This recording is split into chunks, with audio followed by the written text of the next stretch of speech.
নমস্কার, আমি একটা কবিতা নিবেদন করছি।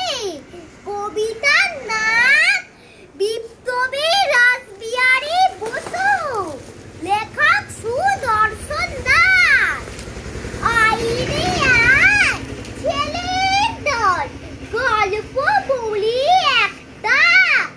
এই দেশেতে ছিল একসে সত্যি রাজার বেটা, ভারত মায়ের সোনার ছেলে।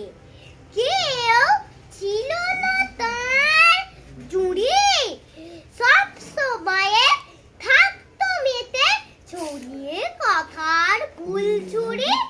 জীবনটা তার ছিল ভরে, পোড়াথি মারস আগে মোরা। অথচ ব্রিটিশের শাসনে তিনি পঞ্চমুখ।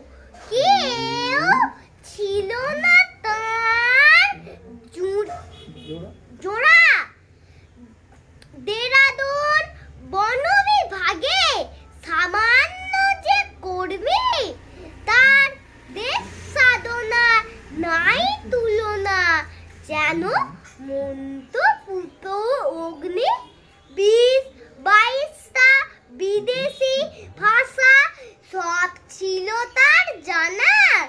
শুনলে কথা বলবে তুমি, এ উড়ে না বলবি নানা। মাদ্রাজি নাচি না, যার ভয়েতে শাসক শ্রেণী ছিল দিশে হারা। সেই মানুষের বীর পরিচয় শুনবো যে আজ মোরা। নমস্কার।